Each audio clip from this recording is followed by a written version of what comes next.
pričevanje o Frančiškovih ranah. Res je ta slika, sem jo poznaval med njegovim nagovorom, zgovorna in jo ponesimo res domov in še večkrat premišljujmo. Še posebej pa takrat, ko bomo čutili trpljenje, preizkušnjo, pomislimo na Frančiška, na Jezusa in da je vse to, kar sta ona dva prestala, bilo potrebno, da smo mi odrešeni. Sedaj pa vabim sobrata patra Andraža Arka, ki je prišel iz Nazarja v Savinjski dolini, tam, kjer sem jaz bil tudi tu Novo Mašo, je ta župnik in je prišel med nas, da pričuje o Kristusovih ranah, kaj njemu, oziroma Frančiškovih ranah, kaj njemu osebno pomenijo te rane. In Andraž, izvoli.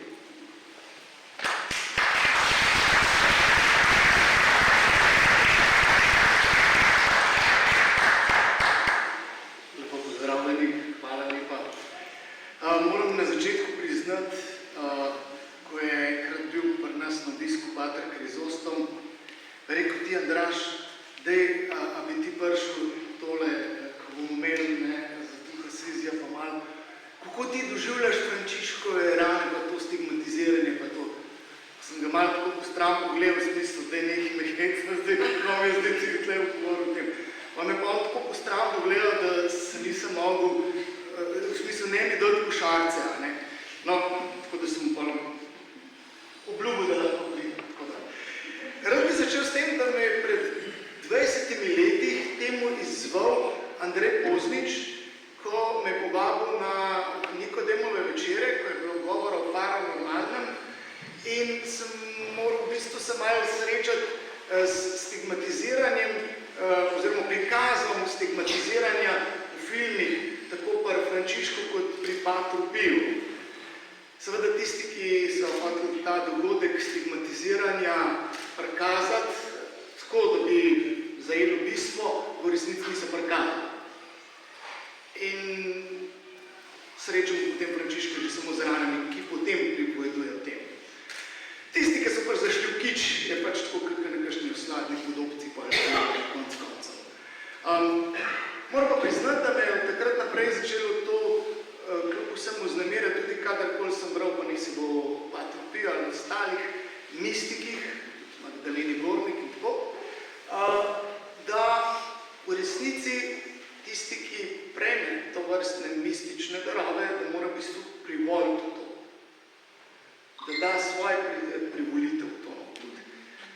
Kaj se ti zgodi, kaj je tako močno prevzemajočega na oni strani? Se pravi, kako se Bog tako dotakne srca, da človeka prevzame, da potem sprejme ta dar, kljub temu, da boli. To je tisto, kar je v resnici ena skrivnost, ki ostaja. In mislim, da je zato za vse nas to skrivnost in ostaja skrivnost. Kot ti ostaja tudi skrivnost samo trpljenje. Tako da tukaj me je samo razmišljanje o tej smeri peljalo naprej v resnici o naših ranah. Frančišek je dobil dar, mistični dar od Boga. Tako kot je tudi pater Danilo zelo dobro prikazal zgodovinsko situacijo, Frančišek je v resnici notranje kar precej v stiski in zlomu. Nekaj so stisnali. Mi smo sicer lani obhajali 800-letnico potrditve vodila našega reda, ampak to vodilo govori o tem, da so Frančiška takrat fejst stisnali, ker to ni njegova zadeva bila. Pač na koncu je podpisal oziroma dal privolitev v to, zato da pač formalno tudi s tem se konstituira naš red, ampak to je to. V resnici pa to bila njegova velika bolečina, ker v bistvu na neki način malo predstavlja izdaja tistega, kar je on v resnici izvorno poklicanost začutil in jo tudi živel. Je res, da potem pač neka masa ljudi tega ne more. In v tem konfliktu med zahtevanjem zahtevo svetega sedeža, da more to oddati zahtevami bratov, je on noter v tem v bistvu zelo raztrgati. In stigmatiziranje, stigme so v bistvu na neki način način, poleg tega, da predstavlja trpljenje, tudi tista božja tolažba. Pri nas je ponovno stvar obratna. Mi povzročamo rane. Mi smo ranjeni. Se ranimo. Sami sebe, drug drugega. To je tisto, kar je težko. Kar je v bistvu za nas, pa nek si Bog, ki živimo v posvečenem življenju, v redovnih skupnostih, pa tisti, ki so poučeni, ker govorimo o neki večji intenziteti odnosov, a pa preprosto v odnosih, v kateri smo peti. Koliko si lahko tam povzročimo ene rane, koliko ene bolečine. Hkrati je pa ravno tukaj to področje odnosov, ki jih intenzivno in zares z globino živimo, ena priložnost tako za osebno kot duhovno rast. Najlažje se odmakniti, potegniti se nazaj. Živeti v oddaljeni bližini. Tisto je najlažje. Smo navadni. Ne pustim bliz, pa je, ker če te bom pustil bliz, mi boš lahko ravno. In potem ta rajš držim na distanci. Politična korektnost. Smo fajn, kako vsi v redu, super, super, samo mene pa ne pusti. Ampak tem ni potem nobene rasti. V resnici pa vemo, da je rast ravno preko rana. In naša ponižnost, pa sebi vidim, da je to lahko hud problem, ponižnost priznati, da sem jaz nekoga rana. Ker ko si to priznam sebi, pomeni, da je naslednja zadeva me to vodi v zakrament spovedi. In da moram tam to pred Gospodom priznati. To, da sem grešen, da sem nekoga ranil, lahko zelo namerno prav, zaradi takih drugačnih okoliščin, ali pa malo bolj po nesreči, ampak ranil.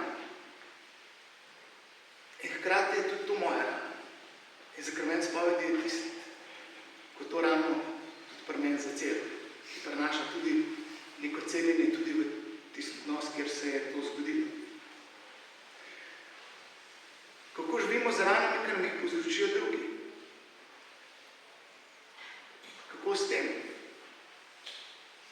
Tega se tudi bojimo, zdaj vemo, kako je. Ne, mislimo, kako je zobarje. Ne? Se še čuki pojejo, jutro imam zobarja, mama bo z mano šla, ne? Ker me je tako strah. Pa vsi vemo, da je treba, če boli, boli, je treba, moramo preti usta, da bo zavrto. In brez tega ni. Lahko sicer žremo leka dole, lahko damo enega na zob, da bo pomagal, ampak ne bo pomagal, na koncu ne bo pomagal, še zmer bo bolel. Taka ali drugačna anestezija ne pomaga. Pomaga samo to, da odpremo usta, pustimo zobarje, da zavrta in nam zavista zadevo, tako kot pač on to obvlada. Pred Gospodom pa je to mnogo težje. Priznati najprej sebi, da nekaj boli, da je rana in to prinesti pred Gospoda. Moški smo še posebej vzgajeni k temu. Daj stisnem zobe, pa zdaj sem z babo, kaj zdaj? Daj, kaj zdaj joko? To je puncec mere, kaj zdaj, kaj te boš? Daj, bodec. Pa stisneš. Stisneš enkrat, pa stisneš tam. Ja, pa koža čez in čez pod plat postane. In potem postanemo lahko robati pa brusasti v naših odnosih. Odpreti svojo rano, kjer boli, in jo prinesti pred Gospoda. Pustite krvavi. Zjokaj to pred Gospodom. Mislim, da je to ena središčna točka našega duhovnega življenja. Ker vsak od nas je na nek način ranjen.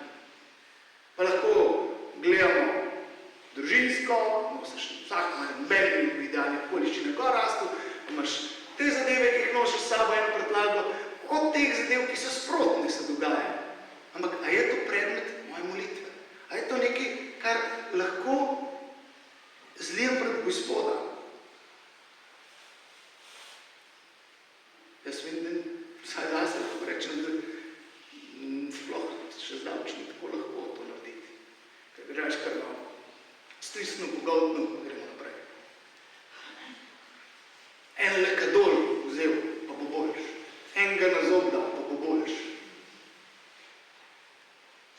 Ampak v resnici je samo tam tisti trenutek, ko lahko pride do ozdravljenja, ko to lahko zlijem pred Gospoda. Da lahko on prinese to lažbo. Da se lahko zgodi to, kar Izajija pravi, po njegovih ranah smo bili ozdravljeni. Ampak samo tako lahko živimo, tako lahko rastemo in se Božje življenje v nas razrašča. Zanimivo je tudi to, kako je Bog v resnici to močno položil v žensko naravo. Menstruacija, ko se zgodi, boli, kri teče. Ampak ko se kri steče, maternična stena spet postane mehka, da lahko sprejme novo življenje, če do njega pride. In tako se lahko v nas, ko pustimo, da kri teče z naše rane, da lahko zlijem to pred Gospoda, se lahko spočenja Božje življenje v nas. In to nas lahko dela mehke, ranljive, sočutne. Pred spreobrnenjem Frančišek ni mogel videti Gogovca, vseh je bal. V kasnejši fazi spreobrnenja, v delu procesa spreobrnenja, je prav delal z Gogovci. In ga je to naredil sočutnega. Ranljivost je nekaj zelo pomembnega, kar pomeni, da me dela občutljivega zate. Ne vleče ven iz moje sebičnosti, zagledanosti vame, v moj popek, v moj prav.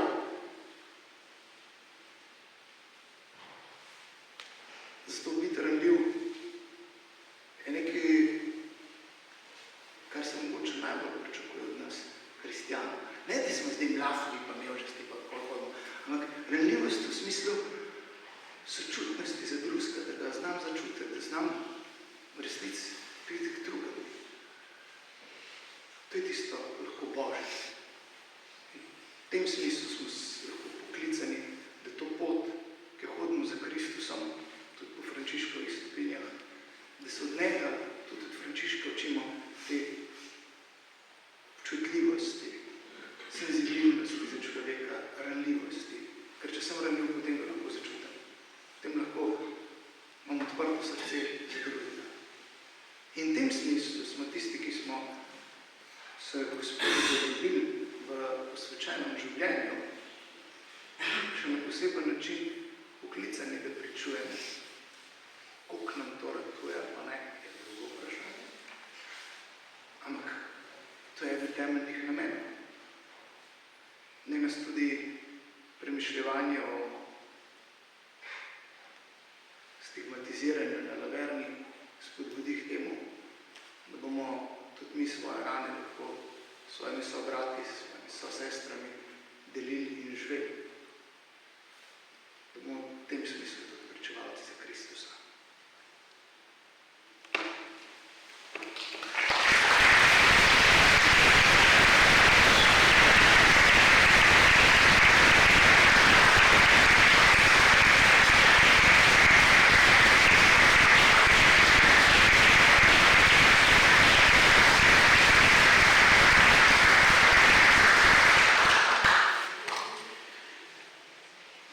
Hvala, pater Andraž.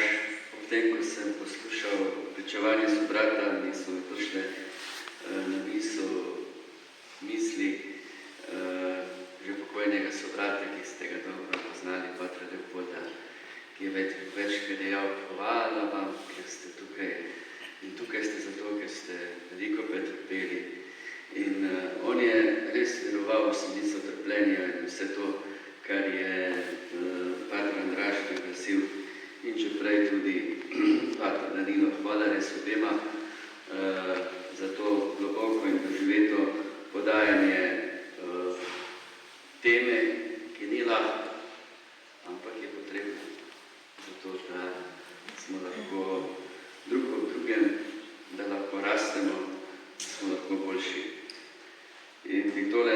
pričevanje zaključil še enkrat z besedami svete Klare, ki jih je izrekla Neži Praški. Te besede, to pismo Neži Praški je tako zelo globoko in vredno velikokrat premišljevati, zato ker se res močno dotika te ljubezni, ki jo želi Klara nekako vsaditi svojim sosestram, da imajo radi Jezusa, da ga gledajo, da ga premišljujejo. Takole pravi: Glej nanj, ki je postal zate zaničevan, in hodi za njim. Nanj, ki je zaradi tvojega odrešenja postal najnižji izmed ljudi, zaničevan in ranjen, po vsem telesu, razbičan, umirajoč v mukah križanja. Nanj se oziraj, o njem premišljuj in na njega glej s hrepenenjem, da bi ga posnemal. Če boš z njim trpela, boš z njim kraljevala. Če boš z njim žalovala, se boš z njim veselila. Če boš z njim umirala na križu plitkosti, boš z njim dosegla nebeška bivališča v sijaju svetih. In želim vam in tudi sebi, dragi bratje in sestre, da bi zrli v njega, da bi ga ljubili nad vse. In tako bomo mogli pogumno iti skozi življenje. Poglejte, zdaj je naš brat Osel že potreben okrepčila. Frančišek je brata Osla zelo bičal. In brat Osel je telo, da se poznate to. Tako da bo zdaj se bomo počasi podali na kosilo, ampak vsi naenkrat ne moremo iti, ker nas je preveč.